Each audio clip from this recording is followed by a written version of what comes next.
Saat ini saya lagi berada di sebuah tempat di Paroki Lodalem.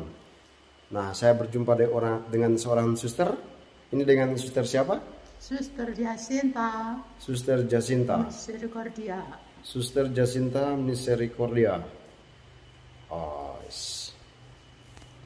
Ini dengan suster siapa? Suster Jacinta Misericordia. Suster Jacinta Misericordia. Misericordia itu tarekat apa? Coba suster bisa menjelaskan sedikit tentang suster belas kasih. Oh, Misericordia belas kasih. Iya dong. Karya suster-suster Misericordia itu apa aja?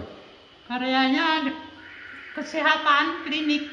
Oh, lebih ke klinik, lebih ke kesehatan. Rahayu. Oh. Di biara sini ada berapa orang? Di sini susternya 3 orang. Susternya 3 orang. Perawatnya 3 orang. Nanti Basrai 1, di dapur 1, Pak Kebun 1. Jadi karya suster di tempat ini adalah bidang kesehatan. Iya, bidang kesehatan. Oh, berarti di tempat ini ada klinik. Ada memang. Ada klinik poligigi. Poligigi, apa lagi? Ada. Klinik umum itu dokternya umum 2. Berapa hari? Ya. Berapa pasien yang biasa datang setiap hari? Setiap hari paling sedikit 20. 20 orang. Oh. Nah, sekarang saya lagi berada di ruang doa para suster Misericordia di Lodalem. Inilah kapel. Nah, inilah kapel dari para suster Misericordia di Lodalem. Seperti ini kapelnya.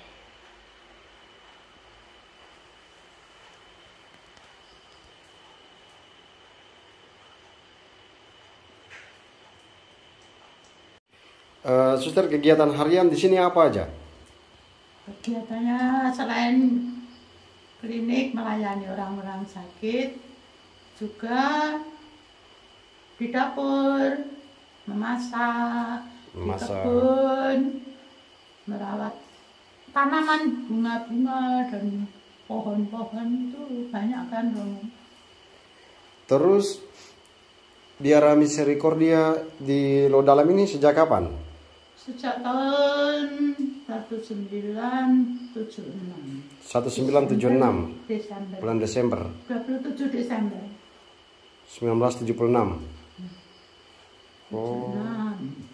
Jadi sekarang sudah 46 tahun. Iya. Dan berganti suster setiap berapa tahun?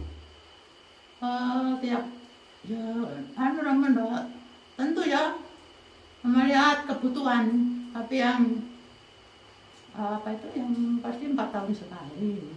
Tapi kalau ada kebutuhan yang mendesak ya tidak sampai 4 tahun sudah pindah. Oh, jadi misinya Misericordia tuh lebih ke bidang kesehatan? Ya. Kenapa? Ya memang kita akan meneruskan dari pendiri kami dahulu. Pendirinya siapa, suster? Santa Maria Magdalena Postel. Santa Maria Magdalena Postel. Postel. Orang mana ya tuh? Perancis. Orang Perancis. Dia itu apa? Ya. Perawat. Oh, dia apa? Melayani orang-orang sakit, terus anak-anak miskin terlantar dulu. Oh, begitu. Jadi para suster Misericordia meneruskan karya dari suster pendiri. Suster pendiri, dan yang datang di Indonesia di sini tuh dari suster Belanda, suster-suster Belanda. Oh, suster-suster Belanda. Ya. Jadi sini meneruskan suster-suster Belanda yang datang pertama kali di sini. Betul. Acara hariannya suster itu apa aja di sini? Harian mulai jam 5 pagi ibadat pagi bersama para suster, dilanjutkan dengan mengikuti misa di gereja paroki. Gereja paroki jam 6. Oh, misa jam 6. Setelah itu makan pagi, terus menuju ke tugas masing-masing. Nah, kan 3 orang. 3 orang itu tugasnya apa aja? Tugasnya di kesehatan satu. Kesehatan 1. Satu di di kantor, ngurusi di komputer itu loh. Terus mengurusi administrasi, pembukuan. Terus yang satunya? Satunya saya di dapur. Nah, terus apa lagi kerjanya lagi? Jadi setelah kantor terus makan siang atau apa lagi? Makan siang.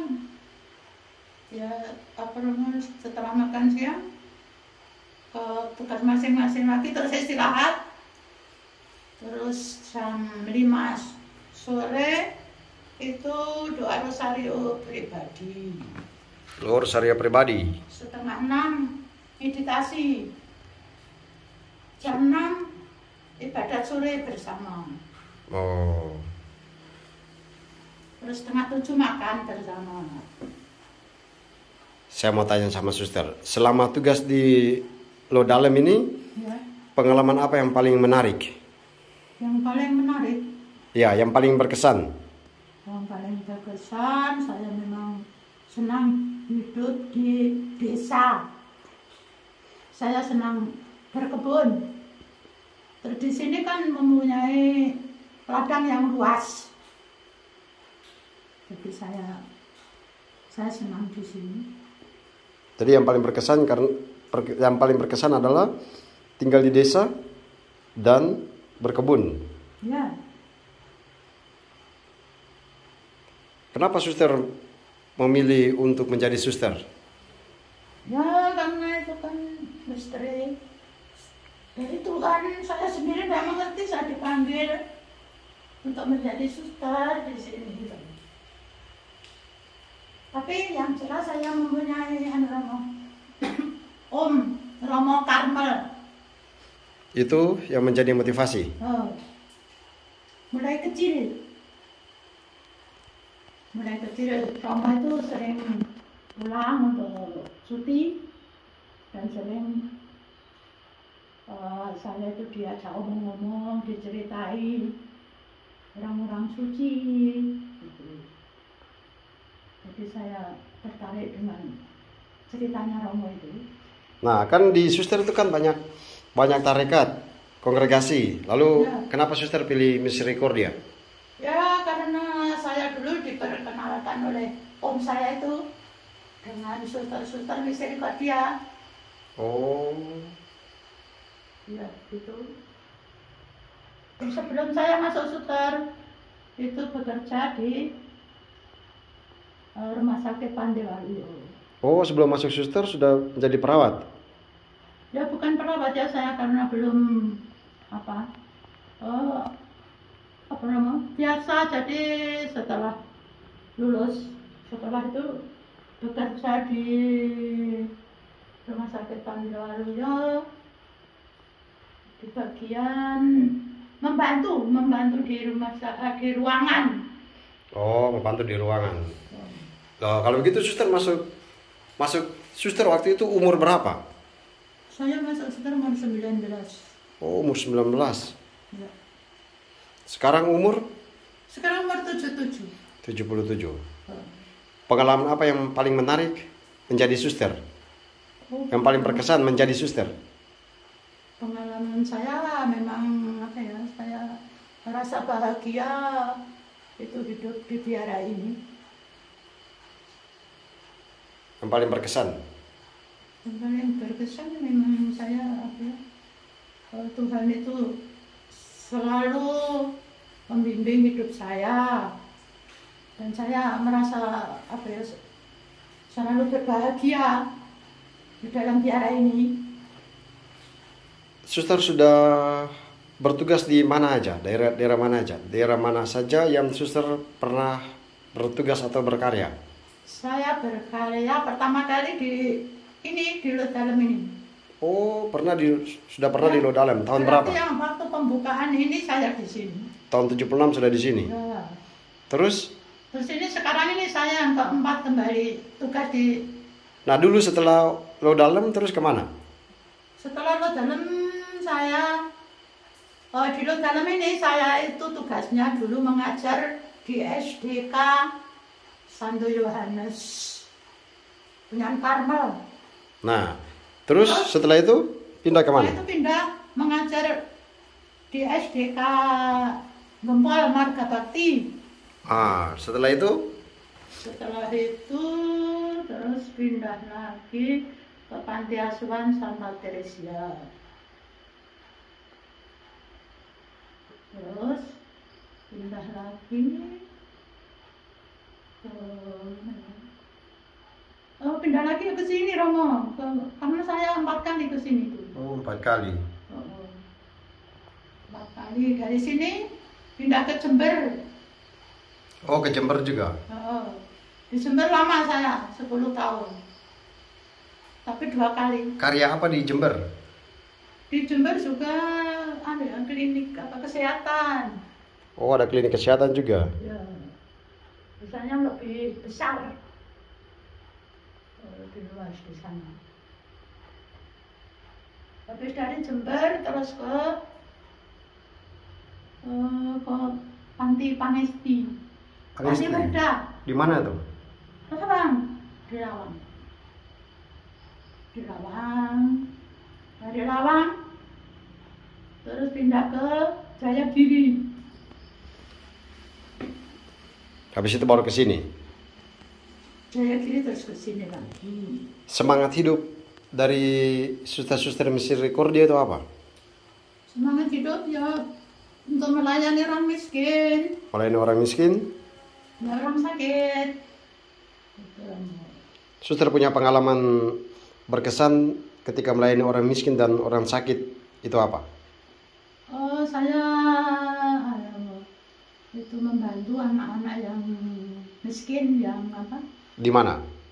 Sampai sekarang ini saya membantu di Lot Dalem ini ada anak SD yang kami bantu SPP-nya. Jadi barusan ini anak SMP tapi sudah lulus. Terus ada yang pindah ke Blitar. Terus kami membantu SPP untuk anak-anak miskin. Terus membantu itu beras setiap bulan untuk orang-orang miskin. Jadi meskipun hanya setiap orang dapat 2 kilo, tapi mereka senang. Setiap bulan suster kirim beras ke orang-orang miskin. Orang-orang miskin ke sini mengambil. Oh, orang-orang ke sini lalu mengambil dari sini. Ya, mengambil. Jadi mereka dapat 1 orang 2 kilo. Berjumlah 30 orang. 30 orang. Orang miskin. Gimana rasanya suster? Bahagia ketika melihat? Bahagia, saya bahagia Romo. Bahagia mereka tapi meskipun sedikit mereka senang gitu lah. Dan itu orang-orang bukan cuma orang Katolik atau semuanya orang Katolik? Bukan. Orang Islam ya ada banyak di sekitar sini. Oh, mereka juga. Tapi ya itulah membantu lintas. Jadi bukan cuma umat Katolik tapi membantu semua umat yang berkekurangan, yang membutuhkan pertolongan. Yang membutuhkan dulu kan di sensus sama Pak RT yang miskin-miskin itu loh. Terus didaftar yang miskin-miskin. Oh, begitu.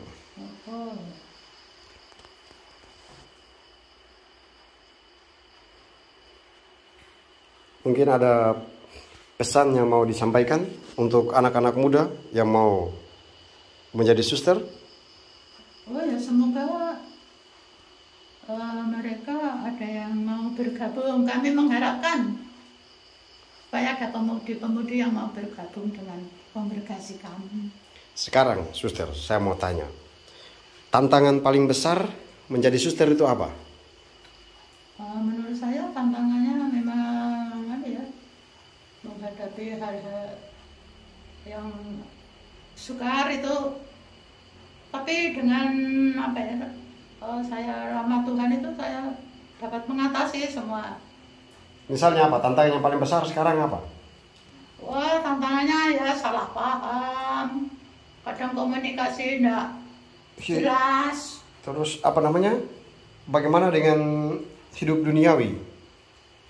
Duniawi saya apa ya? Karena kan kita hidup di dunia modern sekarang. Nah, susah tidak boleh ini, tidak boleh itu.